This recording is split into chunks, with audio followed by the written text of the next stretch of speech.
जय हिंद जय भारत। ये जो तस्वीरें आप देख रहे हैं इस वक्त हम आपको जम्मू यूनिवर्सिटी कैंपस के अंदर की तस्वीरें दिखा रहे हैं, जहां पे उन तमाम वीरों को श्रद्धांजलि दी जा रही है जिन्होंने देश की रक्षा करते हुए अपने प्राणों का बलिदान दे दिया। और आपको बता दें कि पुंछ में जो कायर आतंकियों के द्वारा ये हमला किया गया है उन्हीं में ये तमाम शहीद हैं। और इनके नाम मैं आपको जरूर बताना चाहूंगी क्योंकि इन्हीं की वजह से हम और आप सब लोग इस वक्त सुरक्षित अपने अपने घरों में बैठे हुए हैं। सबसे पहली तस्वीर जो आप देख रहे हैं ये गौतम कुमार जी की तस्वीर है। उसके बाद अगली तस्वीर जो आप देख रहे हैं ये शहीद चंदन कुमार जी की तस्वीर है। और इसके बाद ये जो अभी तस्वीर आप स्क्रीन पे देख रहे हैं ये शहीद वीरेंद्र सिंह जी की तस्वीर है। और इसके बाद ये जो तस्वीर आप देख पा रहे हैं ये शहीद करण जी की तस्वीर है। और इन तमाम शहीदों की वजह से ही आप और हम सब लोग घरों में सुरक्षित हैं। आज इन्हीं को श्रद्धांजलि देने के लिए जम्मू यूनिवर्सिटी में जेके एनपीएफ के तमाम वॉलंटियर्स इकट्ठा हुए हैं। इनकी तरफ से श्रद्धांजलि भी दी गई है और साथ ही साथ ये क्या मैसेज सरकार तक पहुंचाना चाहते हैं और जो देशद्रोही हैं उन तक ये क्या कुछ ललकार युवाओं की पहुंचाना चाहते हैं वो इन्हीं की जुबानी सुने। जब भी जम्मू कश्मीर में कुछ गलत होता है तो युवाओं की आवाज जो है वो एक बुलंद आवाज ये बताती है कि जम्मू कश्मीर के युवा चाहते क्या कुछ हैं। तो ये जो अटैक टेररिस्ट की तरफ से बार बार किए जाते हैं, ऐसे में जम्मू कश्मीर के युवा क्या कुछ संदेश देना चाहेंगे तमाम देशद्रोहियों को, वो मैं इन्हीं की जुबानी जानना चाहूंगी। जी प्रतीक, क्या कहना चाहेंगे? हमारे वीर जवानों को कहीं ना कहीं वो टारगेट करते हैं, आम लोकल जो कि निर्दोष लोग हैं उन्हें भी वो टारगेट करते हैं। उन तमाम देशद्रोहियों को, उन टेररिस्ट ऑर्गेनाइजेशंस को क्या कुछ मैसेज जाएगा पूरे यूथ की तरफ? देखिए, सबसे पहले तो हमें ये चीज़ समझनी पड़ेगी कि लगातार जम्मू संभाग के अंदर ही क्यों ऐसा वाक़या किया जा रहा है। कहीं ना कहीं पाकिस्तान की और ये देशद्रोही जो लोग हैं, टेररिस्ट हैं, इनकी मंशा है कि इस प्रकार का माहौल जम्मू संभाग के अंदर किया जाए। इससे पहले ये कोई पहला वाक़या नहीं हुआ जम्मू संभाग के अंदर। आप सिद्रा का वाक़या दे सकते हो, आप कोटरंका का वाक़या दे सकते हो, आप पुंछ का वाक़या दे सकते हो, जो बड़ी गाड़ी को इन्होंने जलाया था वहाँ पे घात लगाकर। आप डांगरी का वाक़या दे सकते हो। और अब लगातार उसी क्षेत्र रजौरी में, मतलब पीर पंजाल के क्षेत्र को कहीं न कहीं टारगेट किया जा रहा है, जम्मू संभाग के क्षेत्र को टारगेट किया जा रहा है। और इस प्रकार का माहौल क्रिएट किया जा रहा है कि जम्मू संभाग में अशांति बनी रहे, यहाँ पे लोगों को डर का माहौल बना रहे। और इन आतंकवादियों की जो कायराना हरकत है कि पीठ पर वार करना है, वो तो ये नपुंसक ये जो पाकिस्तानी हैं इनकी तो पुरानी आदत रही है। क्योंकि इनको गोली का जवाब जब इंडियन आर्मी गोली से देती है तो इनको बर्दाश्त तो होता ही नहीं है, क्योंकि जवाब देने की क्षमता तो है नहीं। इसलिए इन्होंने पीठ से वार कर घात लगाकर इन्होंने हमारे वीर जवानों को, इन्होंने जो वीर गति को प्राप्त हुए हैं, हम कंडेम करते हैं इस वाक्यों को कि ये बहुत गलत है। और इस प्रकार का माहौल क्रिएट करके अभी भी देख सकते हो रजौरी पुंछ में एक अलग क्रिएट का डर का माहौल क्रिएट हुआ है।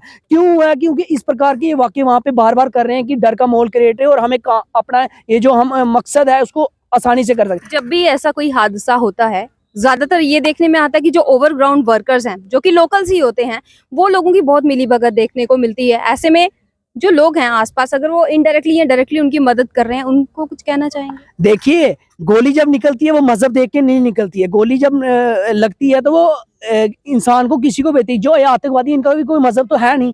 ये गोली जब चलाते हैं तो कितने लोग माँ के वीर सपूत्र यहाँ पे शहीद करके वीर गति को प्राप्त हुए। को आज का वाक्य थोड़ी है, रोज किसी ना किसी घर का चिराग बुझ रहा है। और ऐसी ये हरकतें कर कर ये दिखाना चाहते हैं, ये देश का माहौल खराब करने की कोशिश कर रहे हैं।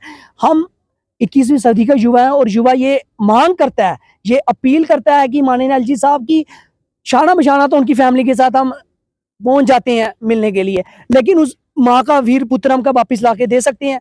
ये कब तक ऐसा चलता रहेगा? ये जो कायराना पाकिस्तानी है इनकी हरकतें तो ऐसी चलती रहेंगी। इनको एयर स्ट्राइक भूल गए हैं क्या? सर्जिकल स्ट्राइक भूल गए हैं तो क्या? आपके हिसाब से कायर पाकिस्तान के लिए, कायर आतंकियों के लिए या उनके समर्थकों के साथ क्या कुछ यहाँ पे डिसीजन लिया जाना चाहिए भारत सरकार की तरफ से? बिल्कुल। देखिए, हमें अपनी सिक्योरिटी फोर्सेस पे पूरा नाज है, लेकिन कहीं ना कहीं जो देशद्रोही लोग, जैसे मैंने बोले हैं, जो खाते इधर का और गुनगार पाकिस्तान का करते हैं, उनके ऊपर नकेल कसनी चाहिए। और इस वाक्य जो ये वाक्य हुआ है इसके ऊपर जल्द से जल्द कमेटी बैठ के इसके ऊपर फैसला होना चाहिए। ये नहीं कि ये फैसले ऐसे बैठ जाएं, छोड़ दिया जाए तो ये दोबारा इनकी हिम्मतें बढ़ जाएं। इनके ऊपर नकेल कसनी पड़ेगी, अन्यथा आने वाले समय पर ये ऐसे वाक्य और करेंगे। अगर जरूरत पड़ेगी तो इंडियन आर्मी के साथ ये युवा पीढ़ी खड़ी है, उनकी फैमिली के साथ शाना बिशाना खड़ी है।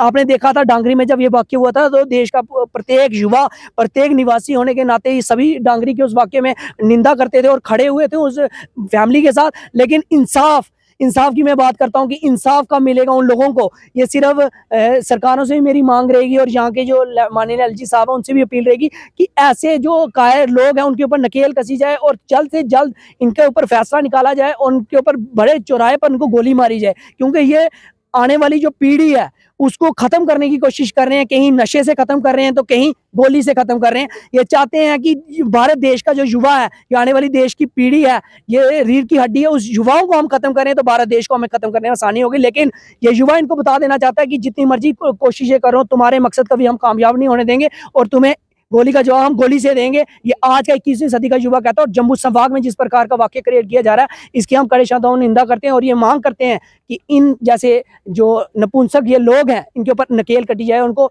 जो देशद्रोही लोग हैं उनके ऊपर नकेल कस के इनको देश से बाहर निकालना चाहिए। धन्यवाद। बहुत ही उम्दा बात कही आपने प्रतीक। जैसे कि आपने सुना, जम्मू कश्मीर का युवा जो है वो यही चाहता है कि जो भी देशद्रोही हैं, जो भी जम्मू कश्मीर में शांति को भंग करने में लगे हुए हैं, उन्हें उनका स्थान दिखाना बहुत ही जरूरी है।